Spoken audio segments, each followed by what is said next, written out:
You don't see when I can't think straight. I believe I want it for the long run. Said I'm waiting for the times right. Never running from the war fight.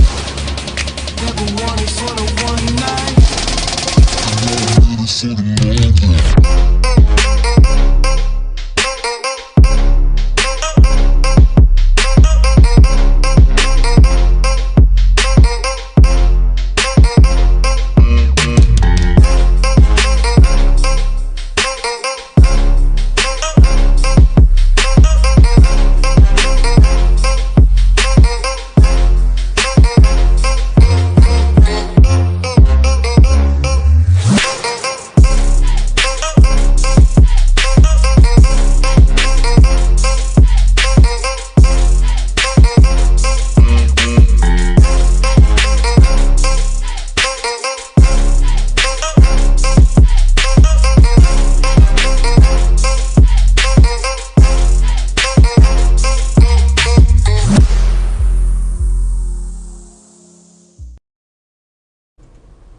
Assalamualaikum warahmatullahi wabarakatuh. Salam Om Swastiastu, Namo Buddhaya, dan salam kebajikan. Baik Tribuners, bersama saya Mahyudin, host Tribun Motesa, program tribunpal.com. Bersama kita Bapak dari Balai Pelaksanaan Jalan Nasional Sulawesi Tengah. Beliau adalah Kepala Satker Satuan Kerja 1 PJN, Kepala Satuan Kerja PJN 1 Sulawesi Tengah, Edwin Christopel Manurung, STMT. Selamat siang, Pak. Selamat siang, Mas Mahyudin dari Tribun Palu. Selamat siang. Bagaimana kabar, Pak? Sehat, Mas. Baik, dan puji Tuhan memang saya sangat senang di Palu, bertugas di Palu. Siap. Ini kalau bisa ada sedikit suka duka atau kenangan menarik selama berada di Palu, Sulawesi Tengah. Jadi, Tribuners dan juga host di sini, saya hampir 1 tahun bertugas di Palu. Suka semua, saya pikir gitu. Dilalap semua nih kulinernya nih berarti. Ya, karena saya cocok di kota ini, Pak, Mas Mahyudin dan Tribuners, dan memang cukup majemuk, kondisi juga sosial ekonomi cukup baik dan memang kondusif, dan kami memang selain mengendalikan kegiatan-kegiatan di wilayah 1 lintas barat, juga mendapat amanah untuk melakukan pengendalian atau melaksanakan pengendalian di 4 paket pasca bencana yang semuanya didanai oleh loan JICA Jepang. Tapi secara khusus untuk di jembatan Palu 4 nih adalah satu-satunya paket grant atau hibah dari pemerintah Jepang langsung sebagai simpati atau empati untuk bencana 2018. Ya, rekonstruksi dari bencana gempa di tahun 2018 ya. Jadi memang melalui proses yang panjang, akhirnya tahun 2022 kemarin sudah dilakukan groundbreaking dan pelaksanaan konstruksinya. Demikian secara singkat keterangan dari ini. Kalau boleh, mumpung singgung soal jembatan 4, dulu disebut jembatan kuning ya, Kota Palu, disebut juga jembatan Ponolele. Ya. Ini kalau boleh tahu nih, sudah sejauh mana progres pekerjaan jembatan 4 pasca gempa 2018? Baik, Mas Udin dan Tribuners, saat ini memang pelaksanaannya, konstruksinya dilakukan oleh Tokyo Construction, jadi perusahaan konstruksi dari Jepang dengan menggandeng subkontraktornya di lapangan itu Waskita Karya. Untuk progres yang sekarang sudah dicapai itu sekitar 37,01%,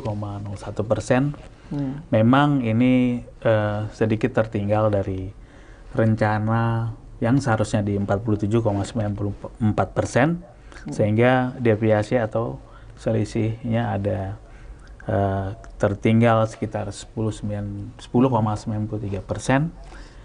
dengan sisa masa pelaksanaan sekitar 385 hari.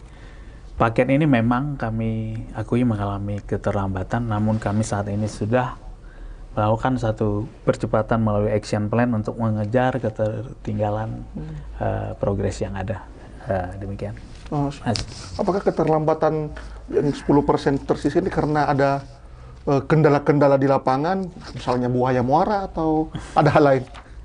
Ya, memang kendala ini kami hadapi. Salah satu permasalahan di lapangan memang alat yang ada, yaitu yang paling penting kan dalam pekerjaan pondasi, alat bornya itu sering mengalami kerusakan karena ternyata dengan resiko penggalian yang cukup dalam ini harus dipersiapkan dengan alat yang kondisinya mumpuni. Jadi ya salah satu faktor itu Tribuners dan Mas Yudin di sini ya, alat yang cukup tua dan juga ini bukan ada kaitannya dengan mistis, Pak ya? Bukan. Bukan. Satu lagi, ada sisa-sisa material jembatan lama atau jembatan kuning yang tertinggal di lokasi jembatan baru, meskipun kami sudah menggeser lokasinya lebih ke sungai sekitar 30 meter, tapi masih serpihan jembatan lama, jembatan kuning itu ternyata cukup banyak dan kecil-kecil, sehingga proses pemindahannya membutuhkan waktu dan memperlambat proses pengeboran itu sendiri. Tapi kami tetap yakin di tahun depan, di akhir Juni, sekitar 30 Juni, total keseluruhan dari struktur jembatan Palu 4 yang baru ini akan selesai. Siap. Kabar baiknya nih, jembatan baru kita, jembatan 4 Palu ini akan berdesain mitigasi bencana nih. Ini kalau boleh ditahu seperti apa nih mitigasi bencana dalam struktur pembangunan jembatan? Baik, Mas Yudin, memang ini sedikit teknis, tapi secara umum kami jelaskan bahwa ke depan sistem mitigasi bencana jembatan Palu 4 ini akan terkoneksi dengan jalan elevated atau jalan yang lebih tinggi dari existing, gunanya untuk meredam energi gelombang pada saat tsunami. Selanjutnya energi yang terpecah ini diharapkan mampu mengurangi potensi kerusakan yang ditimbulkan ketika gelombang air laut masuk ke daratan, seperti yang terjadi di tahun 2018. Sementara paket elevated road di Jalan Cumi-Cumi sisi barat dan di sisi timurnya itu paket elevated road Cut Mutia Rajamuli, kedepannya ini akan dinamakan mitigasi Silibeta. Mitigasi ya, Silibeta. Silae, Lere, singkatan dari ya, Besusu dan Talise. Jadi sebelum paket BPJN yang 3 ini dilakukan, memang sudah selesai paket yang dilakukan oleh Direktorat Jenderal Sumber Daya Air melalui BWS Sulawesi 3. Mereka telah menyelesaikan pembangunan coastal road, coastal protection atau tanggul Teluk Palu, sehingga nanti tanggul Teluk Palu ini akan menahan muka air laut tertinggi untuk meminimalisir energi gelombang tsunami air laut. Nanti kolaborasi antara pekerjaan dari BPJN Sulteng dengan BWS ini akan diharapkan menjadi program mitigasi kawasan tangguh bencana Silibeta tadi. Dengan ini kami optimis bahwa sistem mitigasi bencana tsunami yang lebih baik, sehingga diharapkan terwujud pesisir Silibeta yang tangguh akan bencana. Ini boleh operator boleh bantu liatin nggak ya model jembatannya gimana? Ini konsep ini baru yang akan dibangun atau ini hanya gambarannya saja? Atau nanti begini bentuknya sudah? Persis akan begini. Siap. Jadi Mas Udit. sebelumnya ada tiang penyangganya ke atas tuh berwarna kuning sehingga disebut jembatan kuning. Nanti ini hanya ada penahan pinggiran ya. Ya, semacam. Ini kalau boleh tahu berapa lebar di atas, berapa lebarnya, terus untuk memastikan bahwasannya ini tahan bencana, tiang-tiangnya ini sekokoh apa sih? Sama dari pinggiran darat kiri ke kanan ini. Ya. Jadi jembatan itu sendiri keseluruhan bentang antara abutmen pilar 1, pilar 2 dan abutmen sisi timur itu panjangnya 250 meter dengan lebar total dari jembatan itu 12 meter dengan rincian itu untuk lalu lintas 7 meter, bahu 3 meter, dan untuk sidewalk atau lintasan pejalan kaki itu masing-masing 1 meter, jadi 2 meter sehingga total 12 meter untuk lebar. Nah, namun perbedaan antara struktur jembatan lama itu menggunakan pelengkung baja, sementara posisi pelengkung bajanya sendiri di jembatan kuning itu letaknya di atas, sedangkan yang sedang kita bangun ini desainnya menggunakan lengkung box girder dengan pelengkung di bawah. Ya. Siap. Ini merupakan bentuk hasil dari penelitian dan pengkajian selama 1-2 tahun, bentuk yang paling siap untuk menahan beban gempa maupun likuifaksi. Jadi ini model yang paling kuat dianggap oleh para ahli. Demikian. Siap. Ini tadi sempat disebut ini juga anti likuifaksi.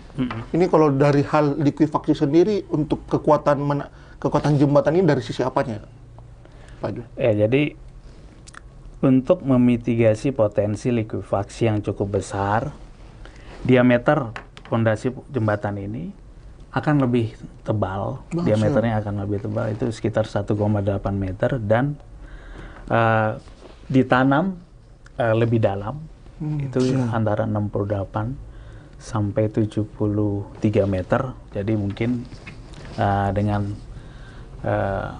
dimensi diameter pondasi dan kedalamannya yang cukup dalam itu, jembatan Palu 4 ini dikategorikan jembatan khusus karena berbeda dari jembatan-jembatan secara umum yang lain di Indonesia. Kategori jembatan khusus.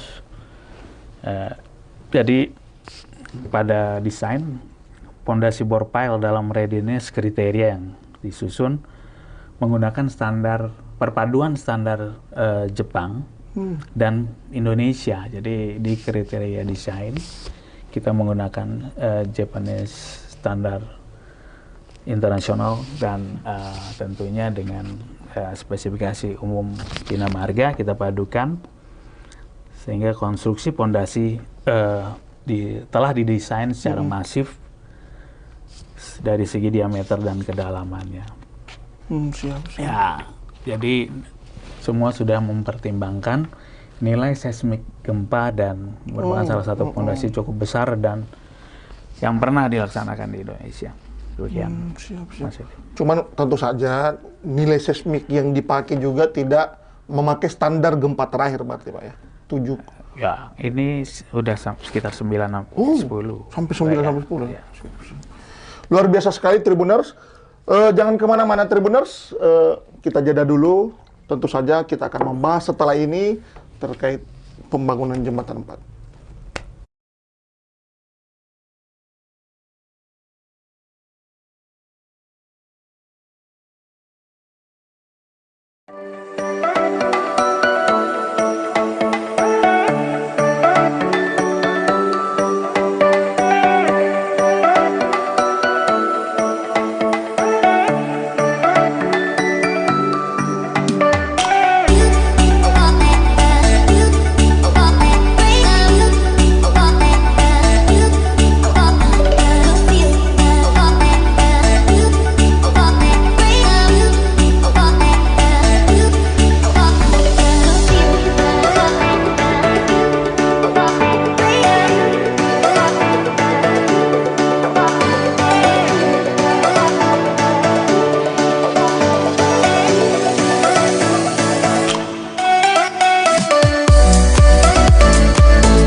Assalamualaikum warahmatullahi wabarakatuh. Salam Om Swastiastu, nama budaya dan salam kebajikan. Baik Tribuners, masih bersama saya Mahyudin, host Tribun Montesa program tribunpal.com bersama Kepala Satuan Kerja PJN 1 Provinsi Sulawesi Tengah, Balai Pelaksanaan Jalan Nasional Sulawesi Tengah, Bapak Edwin Christopher Manurung STMT. Beliau tadi sudah menjelaskan bahwasannya jembatan 4 Kota Palu nantinya akan dibangun dengan konstruksi mitigasi bencana, terus dengan luas dengan luas badan jalannya itu mencapai 12 meter, Pak ya.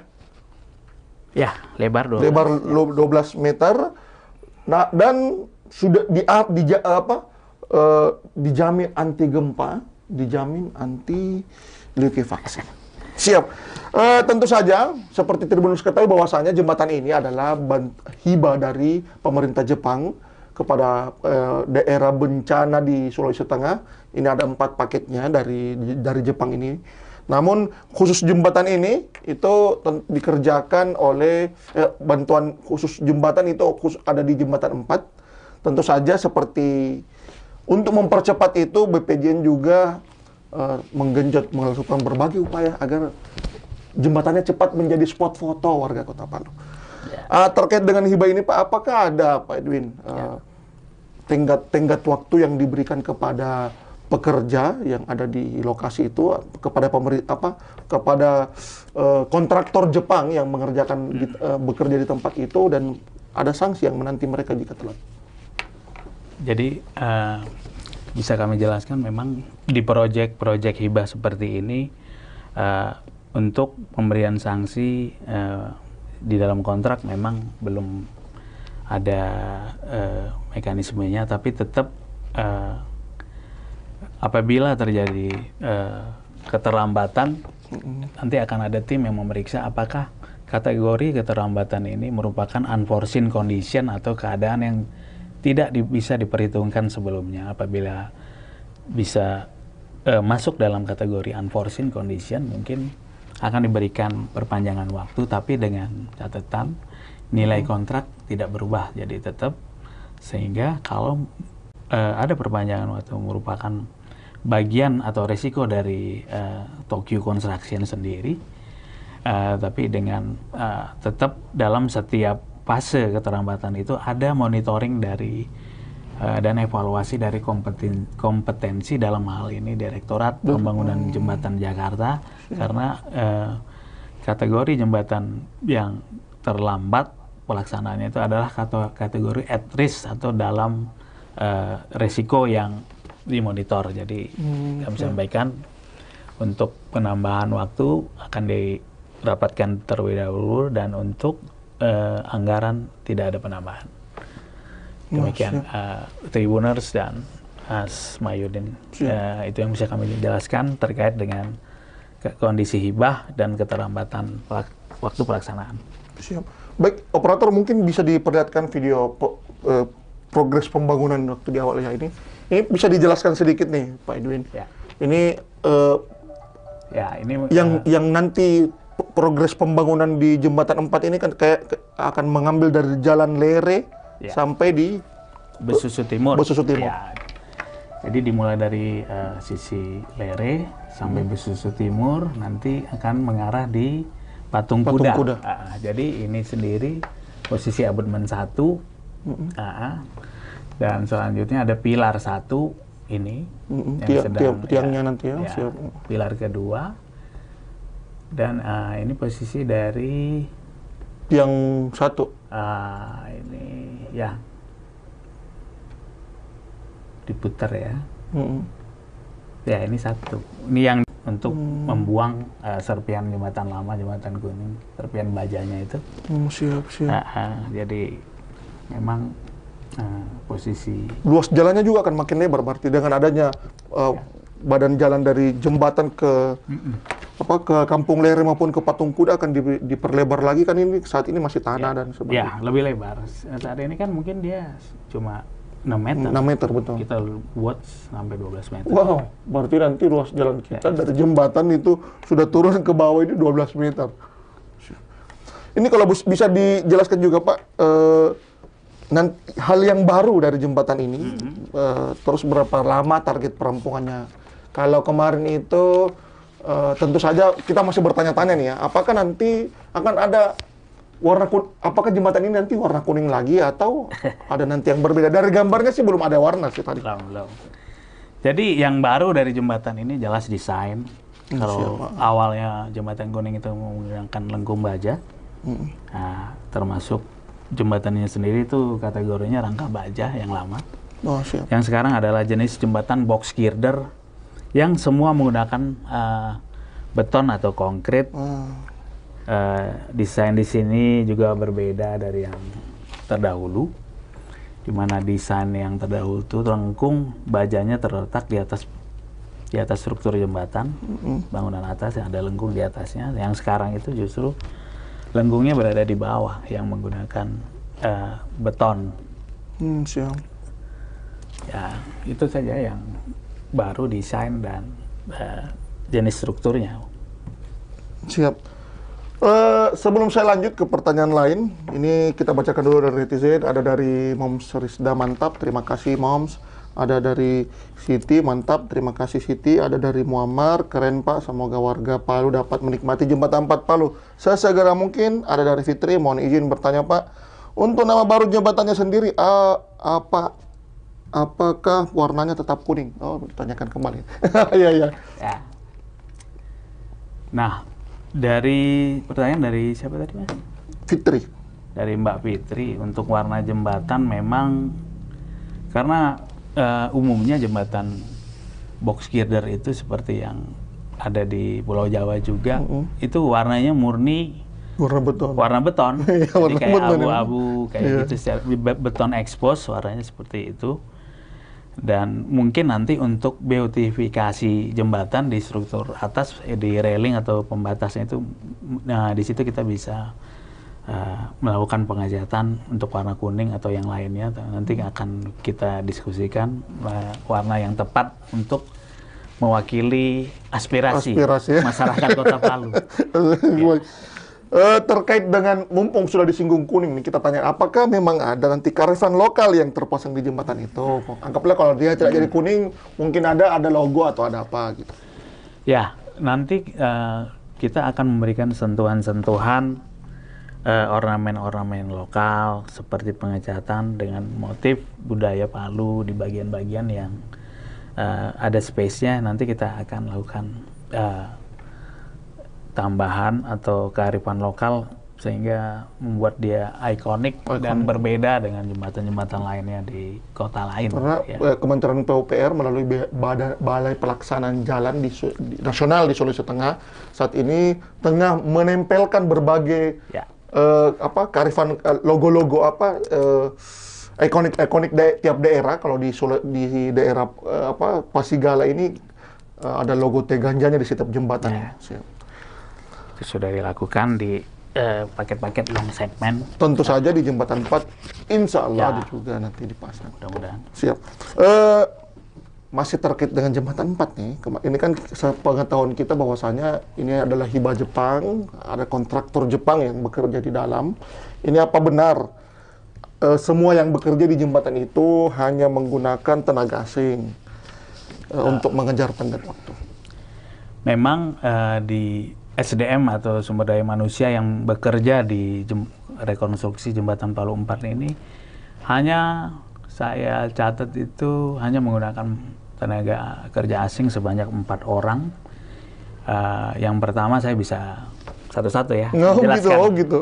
Jadi yang pertama itu Mr. Kakita selaku project manager ataupun kepala project di sini. Nah, itu memang tenaga kerja asing dari Jepang. Nah, dia membawahi 2 orang Jepang lainnya. Yang pertama Mr. Yamakawa sebagai engineering manager, dan satu lagi yang baru datang itu Mr. Hirai sebagai asisten engineering manager.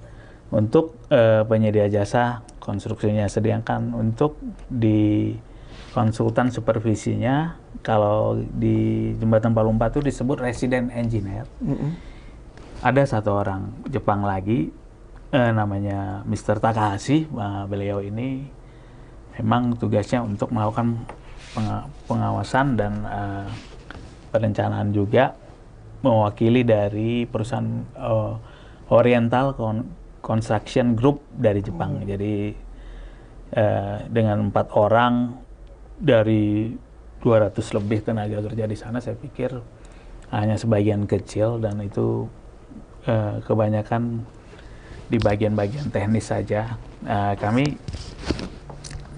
memang banyak merekrut juga tenaga kerja lokal dari sekitar Jembatan Palu, dengan harapan bahwa dengan pengalaman bekerja di paket rekonstruksi Jembatan Palu 4 ini, para pekerja lokal juga mendapatkan pengalaman yang baik, betul. Sehingga referensi kerja yang didapatkan juga nanti akan meningkatkan standar daripada kemampuan mereka. Jadi saya pikir cukup baik SDM di sana, antara perbandingan antara Jepang dan lokalnya juga seimbang, atau bisa dikatakan lebih banyak yang lokal. Jadi ada pengalaman, ada pertukaran ilmu, ada pertukaran budaya di lokasi kerja ini. Luar biasa sekali Jembatan 4 Palu kita. Baik, saya masih bacakan dari Herun Nisa, izin bertanya Pak, kapan target penyelesaian jembatannya? Ini masuk mau dijawab, tadi sudah dijelaskan. Boleh, saya jawab kembali Mbak Harunisa, bahwa target penyelesaiannya itu di 30 Juni tahun depan 2024. Kami masih optimis bahwa target itu akan bisa kami capai. 30 Juni ini sudah dilentasin atau? Ya, sudah selesai. Oh, siap.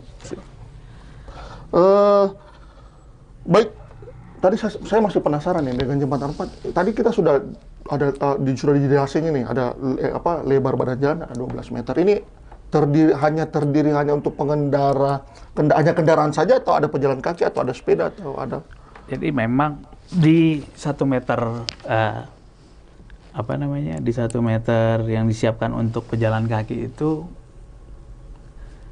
kiri kanan jembatan. Kiri kanan jembatan. Ada untuk pejalan kaki. Ya, hanya pejalan kaki. Hanya pejalan kaki. Untuk sepeda atau kendaraan roda 2 ya mungkin di lintasan yang 3,5 kali 2 meter atau 2 lajur 2 arah.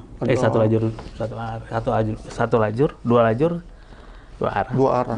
Jadi di 3,5 itu cukup besar. Cukup besar ya, betul. Kali 2 kan 7 meter. Iya, 7 meter ini jadi 12 meter badannya. Jadi nggak usah khawatir akan mepet-mepet gitu. Sip. Baik.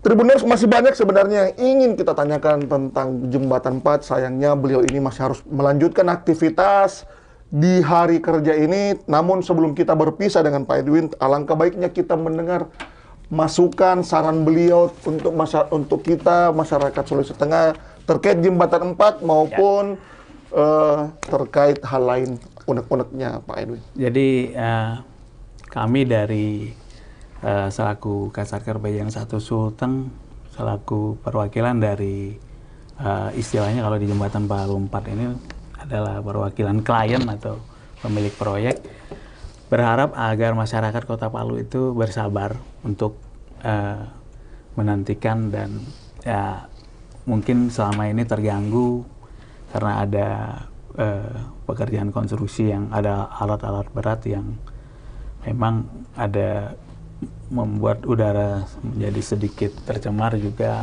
Manajemen lalu lintas yang kami lakukan saat ini ditutup di lokasi terutama dari arus lalu lintas dari Patung Kuda menuju Lere, sehingga agak memutar di jalan lokal yang lain. Kami mohon seluruh masyarakat bersabar, dan yang terakhir kami mengharapkan doa dan doa dan support total dari seluruh stakeholder dan masyarakat Kota Palu, dan sehingga kami bisa dimampukan menyelesaikan pekerjaan ini dengan baik dan tepat waktu. Dan yang terakhir kami juga mengucapkan terima kasih ke pemerintah Jepang khususnya yang telah memberikan hibah atau grant untuk Jembatan Kota Palu ini. Demikian. Siap. Baik Tribuners, sekian dari kami. Update terus tribunpol.com di Tribun Palu di YouTube Tribun Palu Official, Facebook tribunpalu.com, Instagram Tribun Palu, dan TikTok tribunpalu.com. Dan update juga terkait pembangunan BPJN Sulawesi Tengah ada di Instagram BPJN Sulawesi Sulteng, dan Facebook, YouTube BPJN_Sulteng. Baik, sekian dari kami Tribuners. Mohon maaf bila ada kesalahan. Tribunpalu.com, mata lokal menjangkau Indonesia. Wassalamualaikum warahmatullahi wabarakatuh. Salam Om Swastiastu, nama budaya, dan salam kebajikan.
You don't see when I can't think straight.